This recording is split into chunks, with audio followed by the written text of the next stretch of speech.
thank you again for this opportunity. I think the theme you're going to hear from all this is that there's a lot of different ways to approach acute limb ischemia, and we have a ton of different tools. We know acute limb ischemia is not uncommon in the United States, and it's associated often with high rates of morbidity and mortality and significant rates of limb loss.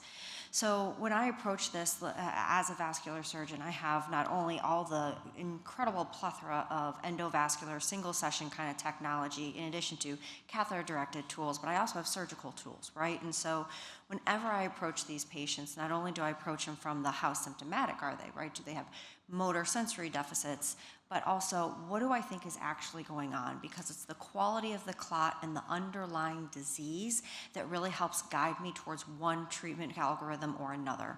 So when I'm thinking about an acute limb patient, I kind of put them in these four buckets, right? So is it embolic? Is it a really well-organized thrombus that's either cardioembolic or atheroembolic from some very chronic atheroembolic disease? Is it more in situ disease? Do we have underlying native disease that is now has just spontaneously thrombosed due to flow inhibition? Or is it an in-stent thrombosis? Or are we working in treating that actual underlying artery as well with a little bit less clot burden? We can also bypass thrombosis, right? So it can be a very large clot burden and a larger prosthetic bypass versus a little bit less with an underlying native vein bypass with some underlying stenosis in the vein itself, or maybe an anastomotic or outflow issue.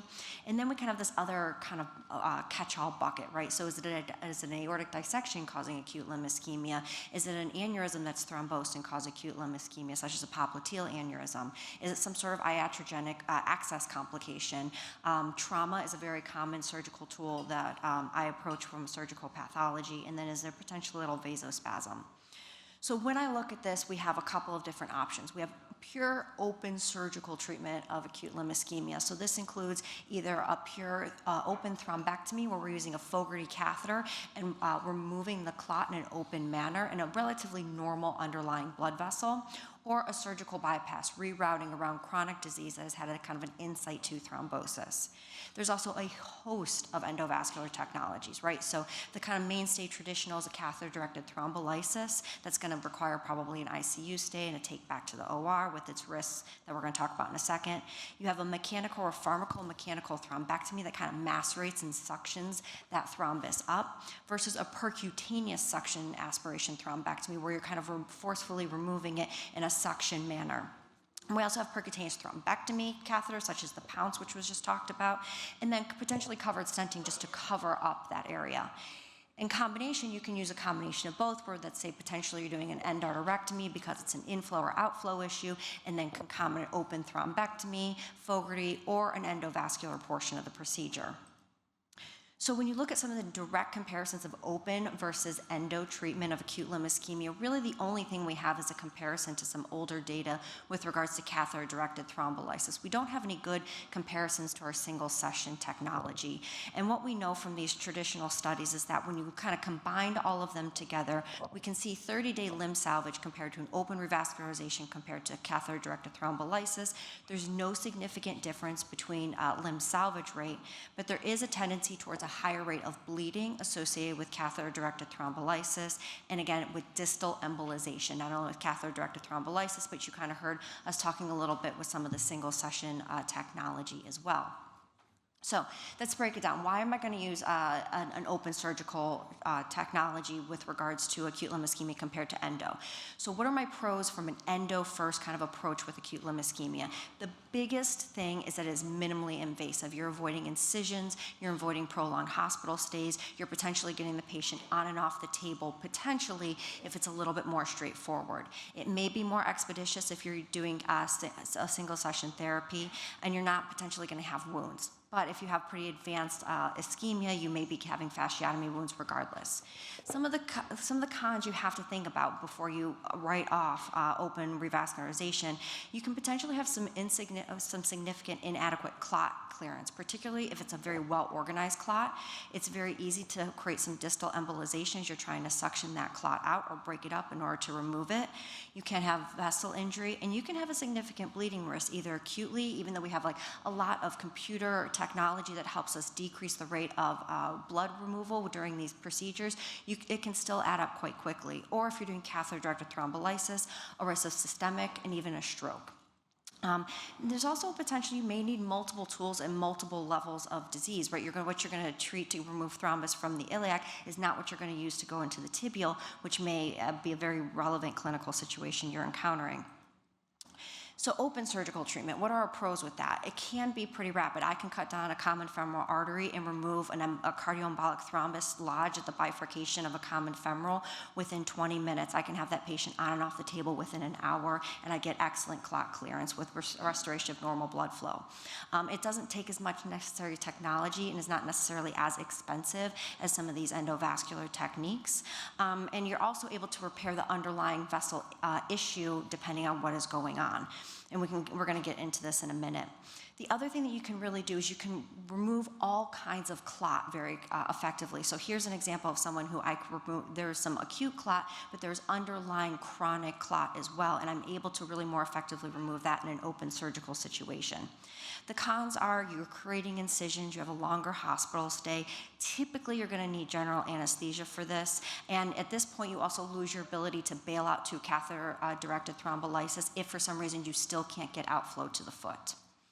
So let's think about some of the reasons why I go first to an open surgical revascularization in acute limb ischemia. We have endovascular misadventures, right? It is common that you can encroach onto the common femoral artery when you're doing robust SFA work.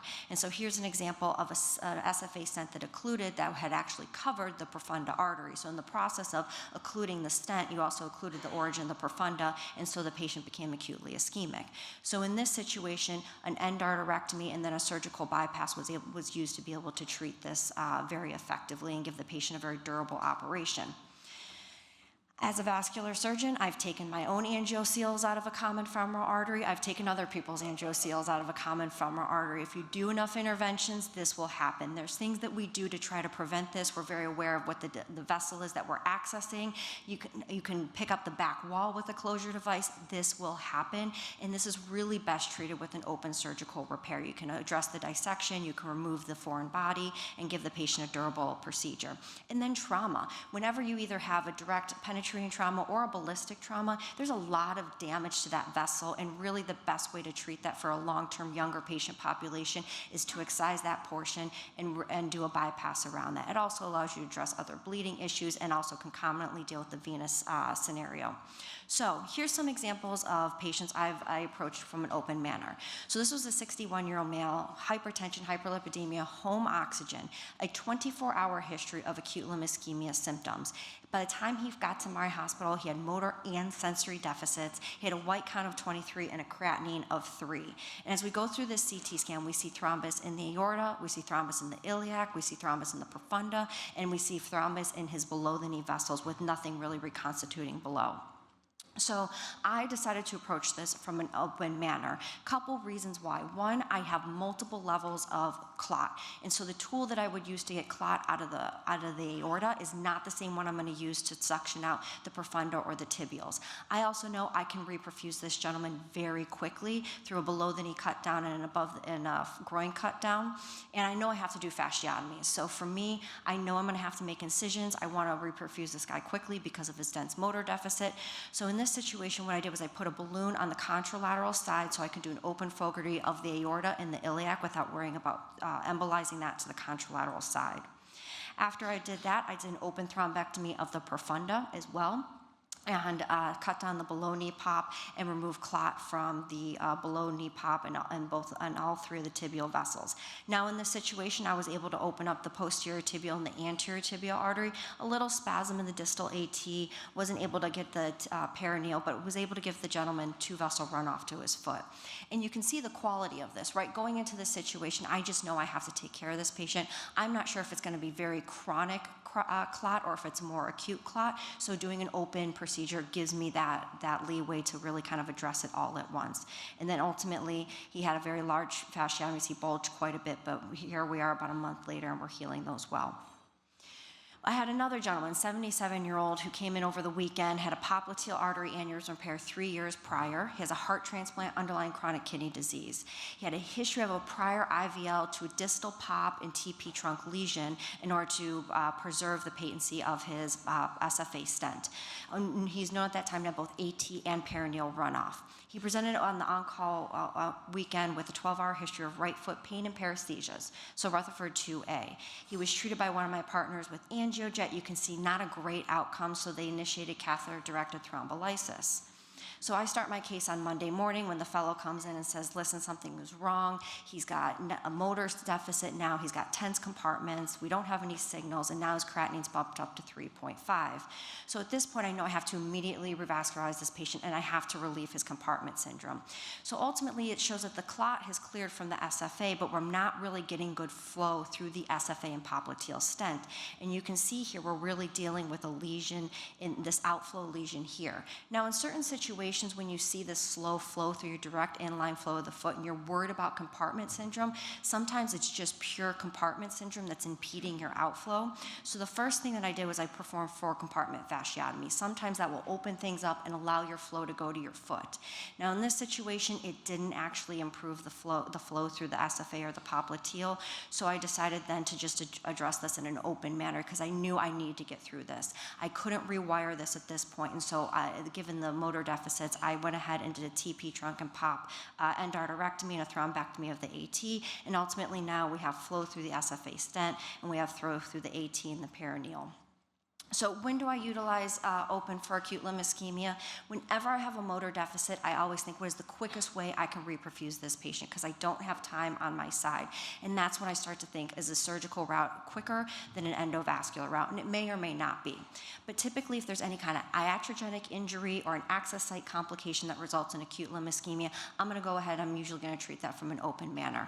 Trauma and any kind of very well-organized embolic lesion that lodges at a bifurcation, very quick, easy way for me to remove that and get the patient on and off the table and give them complete clot clearance. Whenever I have multi-level disease, big vessels, small vessels, I can really address that adequately with just a single, above the knee or below the knee incision. And then again, if there's any kind of need for a surgical technique in adjunct to this, right? So do I need to do an endarterectomy? Do I need to remove part of a stent? Am I gonna need to do a new bypass, or do I need to revise a bypass? So in these situations, these are kind of my algorithm for when I address acute limb with an open mindset. So thank you very much, I appreciate it.